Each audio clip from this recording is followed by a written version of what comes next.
Contrary to the rumors that you've heard, I was not born in a manger.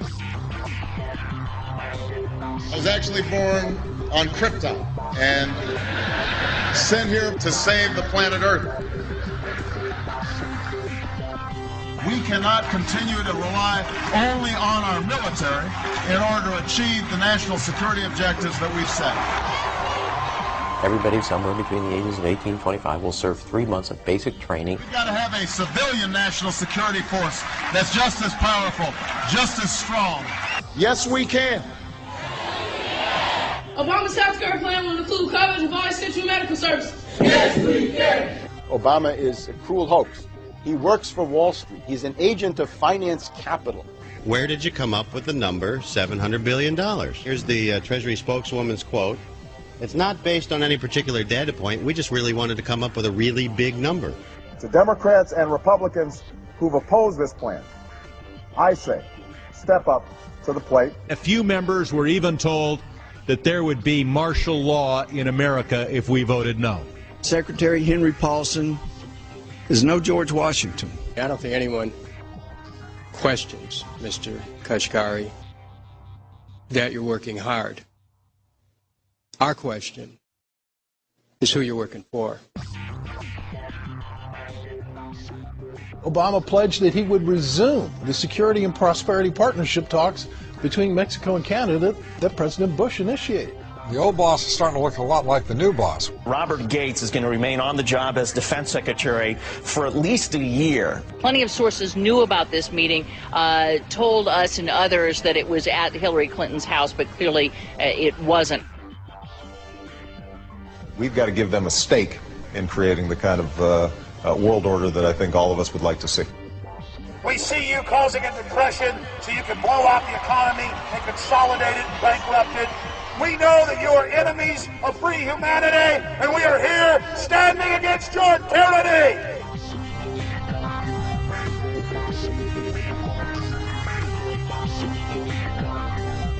The Obama deception. The truth strikes back.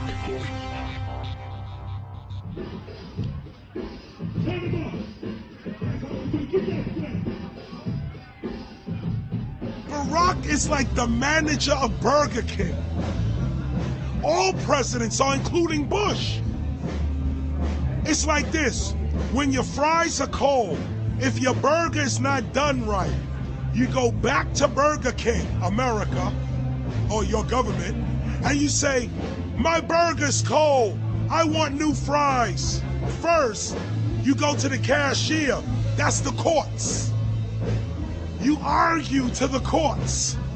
The courts, if you can't get no justice with the cashier, you say, let me see the manager. I want to go to the Supreme Court. I want to see the president. The manager comes out. Hi, what can I do for you? Now the manager can override the decisions of the cashier, but you never get to see the franchise owner of Burger King. If you really have a problem with your burger, you need to go see the franchise owner. We need to go to the top or to the bottom. We need to go to where the real architecture of government is. And it's not in a president. It's in a global scheme. Politics in America today is identical to pro wrestling. And what I mean by that is, in front of the cameras and the public, we all hate each other.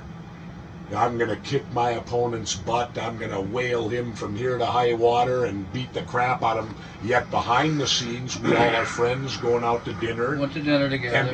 And it's all a work. All intermarried. Show business. It's showbiz. And that's what you have today in politics. The Democrats and Republicans aren't really opposed to each other. Left and right mean nothing. The only thing that counts is, are you working for Wall Street or are you trying to defend the people against the financiers?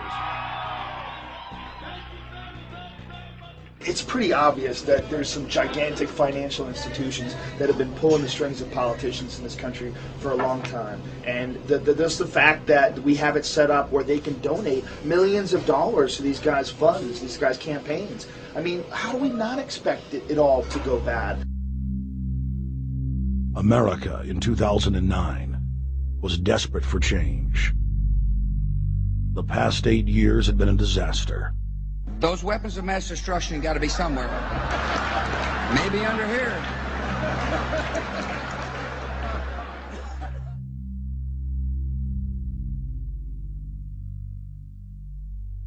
George W. Bush, who had claimed to be a conservative, had tripled the size of the federal government, shredded the Constitution, and destroyed the image of the United States worldwide. Nope, no weapons over there. Endless wars, over 1 million dead Iraqis, and more than 5,000 dead U.S. troops. The Patriot Act,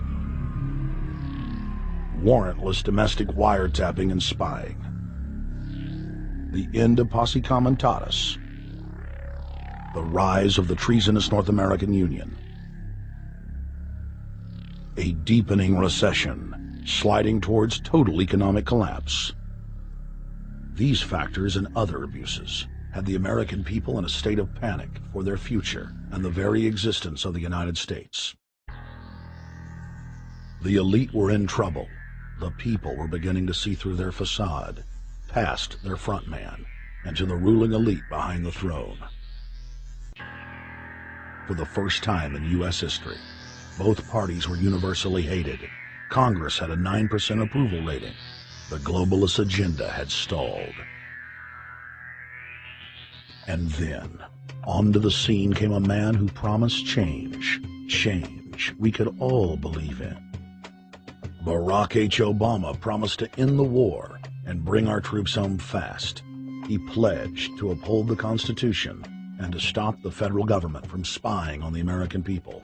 Candidate Obama told American workers that he was going to get them out of NAFTA and GATT, and he's already breaking those promises.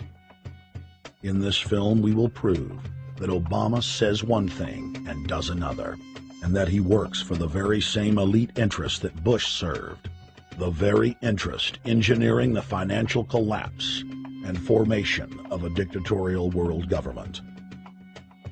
This film is not about left or right. It is nonpartisan. Our past documentary films are among some of the most damning indictments of George W. Bush and his administration that have ever been made. If humanity has any hope of effecting real change for the better, it will not come from the Madison Avenue false reality makers who have cast Barack Obama as the savior of the world. To alter our course from tyranny to liberty, to defeat the corrupt elite, we must get past the puppets and confront the real power structure of the planet. Now we can see a new world coming into view. A world in which there is the very real prospect of a new world order. Webster Griffin Tarpley is an accomplished geopolitical analyst and historian. Among his scholarly works are the unauthorized biographies of George Herbert Walker Bush and Barack Hussein Obama. Since Bush the Elder made his speech at the United Nations back in September of 1990 talking about the New World Order, I think I've become confused about what's actually going on in the world. The New World Order is a more palatable name for the Anglo-American world empire. It's the planetary domination of London, New York, Washington over the rest of the world. It's hard to get people to join that or think they have a part in it if you call it the Anglo-American world empire. If you call it the New World Order, then people in India or someplace like that or the European Union might think, well, there's something in that for us too.